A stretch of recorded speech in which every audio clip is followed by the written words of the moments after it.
प्रिय विद्यार्थियों, आज हम स्वप्न वासवदत्ता प्रथम अंक का अगला पद्यांश का अध्ययन करेंगे।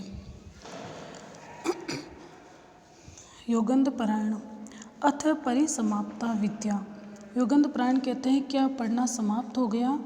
ब्रह्मचारी कहता न खलु तावत, अभी तक तो नहीं। योगंध पारायण यद् न वशिता विद्या किम आगम प्रयोजनम। योगंध पारायण कहता है जब पढ़ना समाप्त नहीं हुआ तो आप आने का क्या कारण है? ब्रह्मचारी कहता है तत्र खलवित दरुण व्यसन समर्थम, मतलब अर्थात वहाँ बड़ी भारी विपत्ति आ गिरी है। योगंध पारायण कथा में मतलब कैसी विपत्ति? ब्रह्मचारी कहता है तत्रोदयनो नाम राजा परिवसति, वहाँ पर एक उदयन नाम के राजा रहते हैं। योगंध पारायण कहते हैं श्रूयते तद भवन उदयन किम सह, अर्थात कि सुनते हैं कि उनकी अवंती राजकुमारी वासवदत्ता नाम की पत्नी बड़ी ही लाडली थी, प्रिय थी उनको। योगंध पारायण कहता भवितव्यम ततस्थ है, हो सकती है, तब क्या हुआ? ब्रह्मचारी कहता तथा अस्मिन मृग्या निष्क्रांते राजन्य ग्राम दहन साधकता, कि जब राजा शिकार खेलने गए तब गांव में आग लगने से वे चल गए। वासवदत्ता आत्मगतम, वासवदत्ता जो कि वहाँ योगंध पारायण के पास उन्होंने योजना बना रखी थी, जो वो सोचते हैं कि वो मन ही मन सोचती है कि झूठ मूठ, बिल्कुल झूठ, मैं अभागिनी जी रही हूँ। योगंध पारायण कहता है कि ततस्ते, फिर क्या हुआ? ब्रह्मचारी कहता है ततस्ता मैं भयपतु कामो योगंध पारायणो नाम सचिव तस्मिन अग्नि पतित है, कि बाद में वासवदत्ता को बचाने के लिए योगंध पारायण नामक मंत्री भी उस आग में कूद पड़ा। ब्रह्मचारी योगंध पारायण कहता है ततः पतित इति ततस्त्रे, सचमुच में गिर गया। फिर ब्रह्मचारी कहता है ततः प्रतिनिवर्तो राजा तद व्रतात् श्रुत्वा तयो वियोग जनित संताप तस्मिन् वाग्नो प्राणान् परित्यक्त कामो आर्तम हता यत्नेन वारित है, कि ब्रह्मचारी फिर कहता है कि तब राजा लौटे, तब यह समाचार सुनकर पत्नी और मंत्री के वियोग से संतप्त होकर वे भी उसी आग में कूदकर प्राण देने को उतारू हो गए, पर मंत्रियों ने बहुत कुछ समझा बुझाकर उन्हें रोका। वासवदत्ता आत्मगतम, मन ही मन सोचती है जानामि आर्यपुत्रस्य मयि शानुप्रोष्टत्वम, कि वासवदत्ता कहती है जानती हूँ आर्यपुत्र का मुझ पर कैसा स्नेह है, वह मैं खूब अच्छी तरह से जानती हूँ। योगंध पारायण ततस्थ, फिर ब्रह्मचारी ततस्तस्य शरीरो भुक्तानि दग्धावसे साण्या भरना राजा मोह भगते, कि बाद में राजा वासवदत्ता के पहने हुए जलने से बचे हुए अर्ध जले गेंदों को छाती से लगाकर मूर्छित हो गए।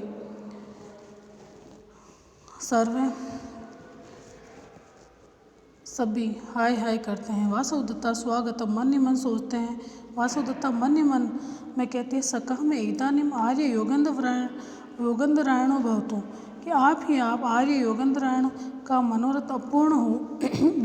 चेटी कहती है व्रतधारी के रोदिति खलु इयम आर्य, कि चेटी कहती राजकुमारी देवी जी तो रही हैं।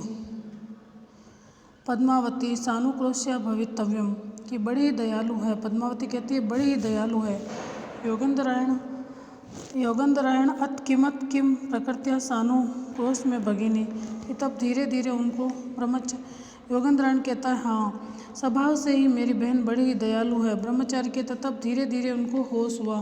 पद्मावती कहती है कि दृष्टिया धरती मोहे गते इति श्रुत्वा शून्यम युग में हृदयम, पद्मावती कहती है भाग्य से जी रहे हैं, मूर्छित हो गए हैं, ये सुनकर तो मेरा हृदय सूना सा हो गया है। ब्रह्मचारी इसके बाद में शोकाकुल हो धरती पर गिरकर लौटने लगे, उनका शरीर धूल से भर गया। फिर एकाएक उठे। ब्रह्मचारी बताता है राजा की दशा को, पद्मावती और योगंध पारायण को। तो वासवदत्ता अवंती राजपुत्री कि हाँ प्रिय, हाँ ऐसे करती हैं, आदि न जाने क्या बकती हैं और कहा, क्यों इस समय तक तो चकवे भी वैसे नहीं हैं और न प्रसिद्ध प्रतिव्रताओं के वियोगी पति भी वैसे हैं जैसे कि हमारे राजा हैं। धन्य है वे नारी जिसके पति जो अत्यंत उनके प्रेम करते हैं। यद्यपि वे जल मरी तथापि स्वामी के अटूट सन्ने के कारण वे जीती ही है। पद्मावती के कथन की 2 प्रकार से व्याख्या की गई है। मेरी संरक्षण वासवदत्ता की देखभाल बड़े यत्न से होनी चाहिए, अर्थात हम लोग कोई ऐसा कार्य कदापि न करें इसकी इच्छा के प्रतिकूल हो। योगेंद्रायण तु अथ वो तम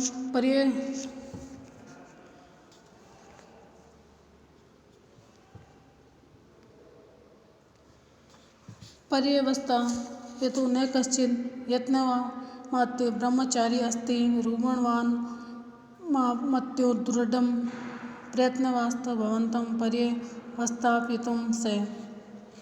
योगेंद्रायण अजी, क्या उनको सांत्वना देने के लिए किसी मंत्री ने प्रयास किया? योगेंद्रायण ब्रह्मचारी से पूछता है कि राजा उदयन को किसी ने सांत्वना देने के लिए प्रयास किया? ब्रह्मचारी कहता, हाँ अस्ति, हाँ रुमणवानो मात्यो दृढ़ं प्रयत्नस्तंभवन्त पर्यवस्थापितुं से ही, कि रुमणवान नामक एक मंत्री है जो महाराजा को होश में लाने के लिए खूब प्रयास कर रहा है। अनाहारे तुल्य प्रततरुदित श्याम वदन शरीर संस्कारम नृपतिम सम दुखम परिवहन दिवा व रात्रो व परिचरति यत्ने